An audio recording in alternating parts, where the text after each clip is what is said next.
guys, it's Reagan and welcome back to another video. I'm coming at you from a new location, and that's because today we're going to be chatting about books to binge. And in my opinion, the best place to binge a book, a 24-hour-a-day reading session, is of course in bed, the most comfortable place, or it should be the most comfortable place in your home. Before we dive into the book recommendations themselves, first a word from this video sponsor, which is aptly Purple. I'm so excited to be partnering with Purple because I can honestly say that they have completely transformed the way I sleep.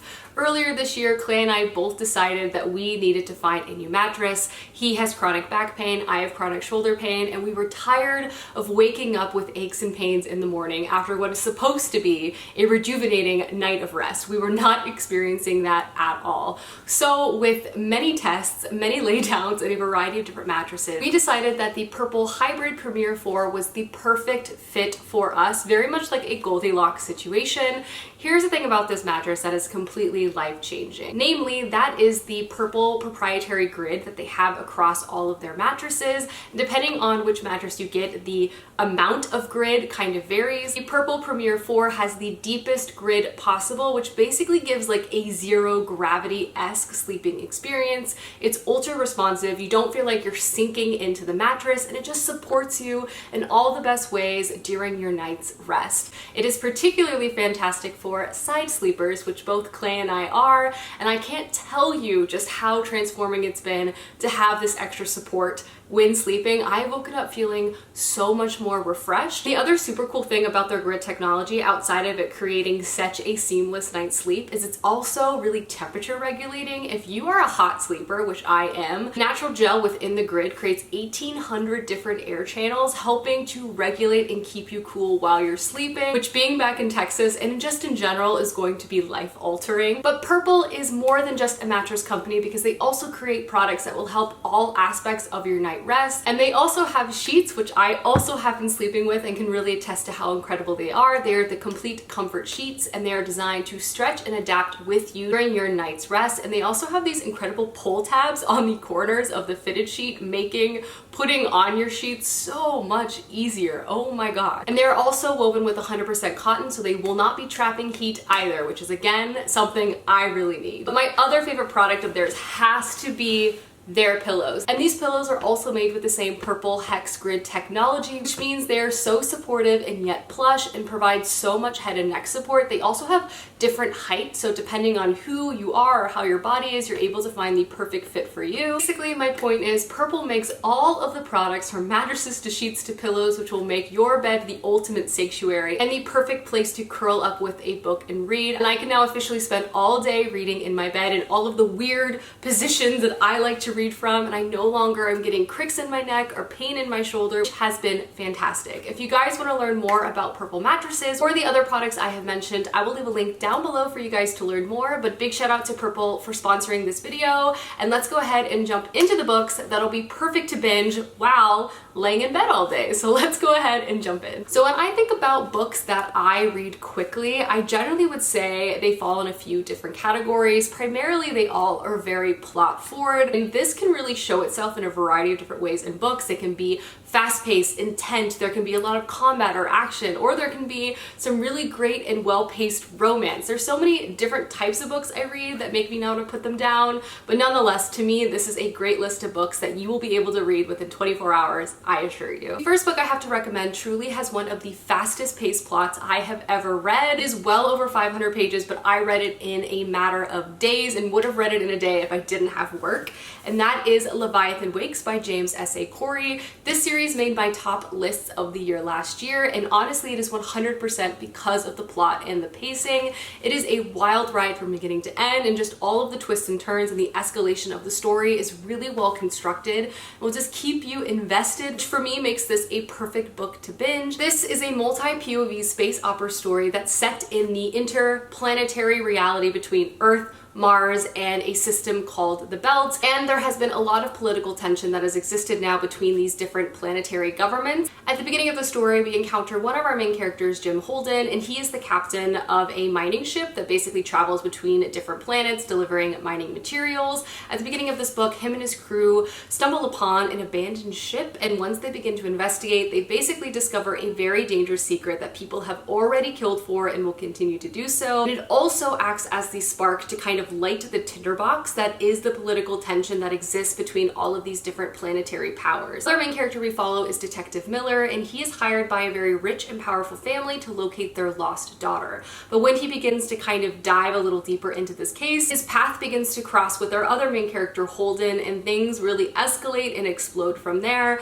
I truly cannot speak to how wild this plot is from page one. And I also feel like James S.A. Corey does a fantastic job balancing kind of like a macro level, war level event kind of happening between planetary powers, and then also having a very intriguing sort of micro level storyline that is still somehow connected to this macro level event. It's just really gripping on all fronts. The characters I would say in this series are okay. They do get much better going into book two, but the plot of this is truly wild. And if you want a book you won't be able to put down, this is definitely it. Speaking of a gripping story, I also have a murder mystery sci-fi parallel world option as well, and that is the 22 Murders of Madison May. And I feel like once you hear the synopsis of this, you'll realize that yes, this is a perfect and very quick read. This story opens on a character named Madison May. She's 22 years old, she's a real estate agent, and at the beginning of this book, she is showing a house to a prospective buyer in Queens. Once she begins showing the home, she realizes that something might be off about this client,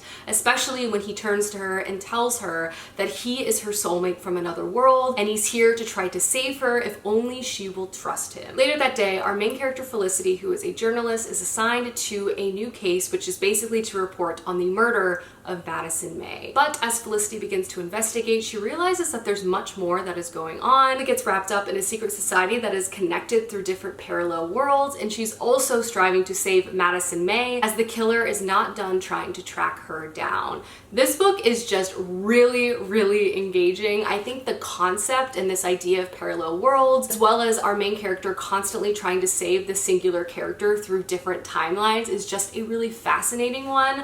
Max Barry writes very cool sort of sci-fi thriller stories. I also feel like if you like stories like Dark Matter, this is for sure one to check out. Overall, I found the storyline to be very intense through and through, and I often found my pulse racing throughout the book. It is rather graphic and intense, which I do want to call out, but ultimately I did find the sci-fi component to be really compelling and satisfying come the end plot line. I did read this book in about a 24-hour span. It's one that I feel like will hook you right away, and I also feel like the payoff is for sure there as well. Next up, I have a slightly different option, and that is an urban fantasy selection, which has a slow burn romance. I feel like slow burn romance is always a component in a book that will just make me keep reading, because I am just pulled along by that angst, the will they, won't they, and I just want to know what's going to happen next. And I feel like one of the best recent slow burn romance series I have checked out is the Other series by Anne Bishop, the first one being Written in Red. This is set in a very unique urban fantasy world. Basically, there are supernatural creatures called the Others, werewolves, vampires, elemental individuals, and they have basically lived on the land for thousands upon thousands of years, and so has humanity. But as humanity began to spread, there was a lot of conflict between these two groups of individuals, and tenuous peace was reached. Basically, the Others control all of the natural resources, and humanity kind of lives in closer confines to each other within cities, and they do a lot of technological advancement, and they have agreements with the Others to access those natural resources. And while there is peace, there is not a lot of interaction between humanity and the Others, and there's a lot of distrust that exists between the two groups. At the beginning of this book, we follow our main character Meg. She is a blood prophet, meaning when you cut her skin, she can see scenes from the future. At the beginning of this book, we follow Meg as she flees captivity from her employer, and she basically seeks refuge in a place called the Others Courtyard. This courtyard is basically a swath of land that exists exists near human settlements to allow some communication between these two groups of individuals. What's really important here is that human law does not apply, which is why Meg flees here in hopes of not having to go back to the compound that she escaped from. She is then hired on as the human liaison within the compound itself, and her employer, Simon, is beginning to be a bit suspicious of her. This series, I feel like, balances quite a few things really well. First and foremost, I really love Meg as the main character. Seeing her get settled into this courtyard is actually rather charming. Seeing her make friends and just get acquainted with everyone around her is really delightful. It does have an intense sort of action plotline, which is for sure explored even more in book 2. But my favorite part of the series is just the slow pacing of watching Meg get acclimated with the world and seeing her get connected with a variety of new characters in her life, and the space the author gives not only Meg to learn and become comfortable with new things, but also the space that she gives the romance I find to be very, very addicting. And I just think the urban fantasy setting, the intensity, and the slow burn of this plot is really enticing, and I've read both books so quickly. Next up, I have a sci-fi political thriller story that will get your heart racing on page 1, and that is A Memory Called Empire by Arkady Martine. This book is just wild. This entire story takes place over a span of just a few days, and the amount of different things that you're trying to understand and also just watching our main character survive is truly next level. In this story, we follow our main character Mahit, and she has just recently been promoted to become ambassador for her small interplanetary space station. At the beginning of this book, she is traveling to this place called the Empire, which is a large planet that is also very colonial in the region, and obviously her interests are basically to stop it from spreading and taking over her space station. But once she arrives at the Empire, she quickly realizes that her predecessor has not just retired, but is actually dead, and she doesn't know if it's murder or not. From there, she's thrown head first in one of the most complicated political scenarios I have truly ever read in a book series, and she's not only trying to survive herself, prevent all-out war, and also stop the colonization of her home. This book is just fascinating. I think first and foremost, watching our main character Mahit try to navigate the really complex structure of the political system of this empire is just truly very cool. And I say that not just because, you know, there's lots of conversations to be had, but the culture and the society of this empire is very unique. So understanding the nuances of conversation and also how people display power is very much a large part of this book. And in fact, a lot of people don't show strength through physical action, but instead is much more about the words you say and the power of storytelling, particularly within this place. Mahit herself is fascinated by the empire. She's loved it from afar her entire life, but being there herself is obviously going to be a different experience. And also, despite this love, she will always be considered an outsider by the locals who preside there. It is also set in one of the most unique sci-fi worlds that I was just addicted to learning more about how it worked. There's also subtle hints of unrest and just so many different things going on. I personally need to pick up book 2 soon. I do not know why I haven't picked it up yet, but I loved this so much. It was just fascinating to learn all the little bits and pieces. Absolutely gripping. Next book I have to recommend, I feel like is a perfect book to binge because of structurally how it's written. It is a family drama, which in general I do love, but the chapters themselves are really short and they also shift a bunch in point of view. So I feel like this sort of structure just really propels you through the narrative. And it is a book that kind of reveals the end and you work through the entire story to see how you get there, which does provide a lot of dramatic irony that again just makes you not want to put it down. And the book I'm talking about is Malibu Rising by Taylor Jenkins Reid. Here's the thing about this book, if the synopsis doesn't call out to you, I would challenge you to try it anyway, because I honestly picked this book up thinking I was not gonna like it, but I just feel like Taylor Jenkins Reid does such a fantastic job crafting characters that you just care about, and that is definitely the case within this story itself. So this book is predominantly set in the 80s and follows one very famous surf family in Malibu. You follow all of their points of view, and there's basically 2 separate timelines going on. And the first storyline we follow is actually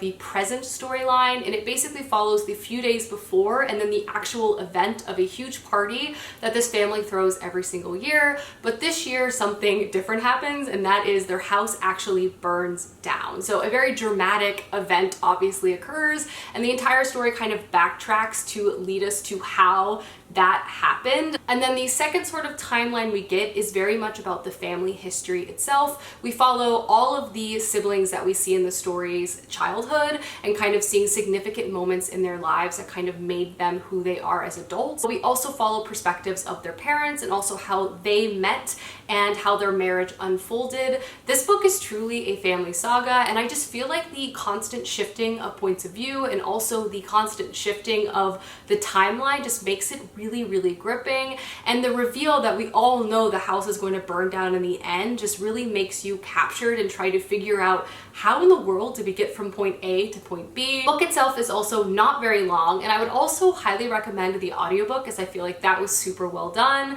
The vibe of this is also great. This sort of Malibu surf scene is just really interesting, and also kind of Hollywood glitz and glamour of the 60s, 70s, and 80s. Just a really interesting story, and I do feel like the characters of this really shine and just will grip you right away. The next book I have to recommend is honestly an entire trilogy, because I did not just binge one book, I read each book back to back to back. I could not put them down, and that is the Broken Earth trilogy by N.K. Jemisin, one of my favorite fantasy series of all time. If you want one of the most truly unique fantasy rides of your life, this is a story for you to pick up. It's also just explosive. You will just not see anything coming. And again, I marathoned all 3 books at once, which is honestly very rare for me. This is a fantasy world set in a world that is constantly ending. From earthquakes that cause tsunamis to volcanic eruptions or just tremors in the earth that destroy entire communities at once, humanity has basically evolved to live in small communities and also stick to very specific roles within these communities to ensure that like the history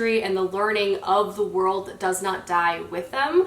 Also within this world, there is a type of magic, and those are individuals who can actually control the earth itself. But instead of being revered as possible saviors within this particular setting, they are actually viewed with not just suspicion, but outright hostility, and are very much controlled by the government itself. In the first book, we follow 3 different female perspectives. 1, a mother on the search for her daughter. 2, a young girl who's just encountering her powers. And then 3, a trainee within the magic school itself. All of their storylines are very distinct and basically kick off the journey of a lifetime within this particular series. The setting itself is truly like nothing I've experienced before. It walks this line of obviously a fantasy world, but because it's constantly teetering on the edge of human extinction, it just creates an environment that is unlike anything I've read before. It's so intense, and the places that N.K. Jemisin goes within this book are just truly so unexpected. And the topics that N.K. Jemisin explores within this fantasy story include, but are not limited to, things like race, gender, sexuality, motherhood, so many incredible topics, and just the exploration of so many different things, all in the backdrop of truly one of the most intense stories I have ever read. I could not put any of these books down. I flew through all 3. N.K. Jemisin is one of my favorite authors of all time. This series is impeccable. And then the last book I would recommend as a perfect book to binge is another sci-fi story, but this time it is a closed door mystery in space, which are some of my favorite styles of mysteries to read, and that is Far from the Light of Heaven by Tade Thompson. This is a story, again, that is set in space in sort of a near future environment where basically humanity is now sort of spreading beyond Earth. The story itself opens on a colony ship called Ragtime, which has been traveling many years and many light years to bring thousands of sleeping souls to their new destination and their new home. However, when the first mate Shell wakes up from her sleep to kind of just make sure everything is good to go as they're approaching their final destination, she realizes that many of the passengers will never wake up again because they have been murdered. She quickly sends out a distress call to a nearby planet, and her other main character, Rashid, basically enters the ship to begin the investigation, and so begins the ultimate spiral of a wild sci-fi ride from beginning to end. I truly could not guess where this book was going. So intense. This is also a multi-POV book. We're obviously following the individuals who are residing on the ship trying to solve this mystery, but we're also following different important political figures, both on the planet that the colony ship was supposed to arrive on and nearby space stations, and important and powerful people on Earth itself. This book is so engaging and reveals that sort of closed-door mystery right away at the beginning of the book, and honestly, how the author is able to escalate the mystery itself is just very impressive. And I also love when sci-fi stories kind of include things like AI technology, and I love that the entire book and the entire mystery predominantly takes place, obviously again because it's a closed door mystery, on this spaceship. If you are looking for a sci-fi mystery in space, this is definitely a fantastic book to pick up. I also personally want to pick up other books by Tay Thompson because I've heard incredible things. But again, if you're looking for a fast-paced book that you can read in a single day, I promise you will not see the ending of this book coming and you will want to know what is going to happen next. Alrighty guys, those are some book recommendations for books you can binge, of course from the comfort of your bed or wherever you want to in your life. And again, big shout out to Purple for sponsoring this video. I'll have everything I've mentioned linked down below, but I hope you guys enjoyed and I will see you soon with another video soon. Goodbye!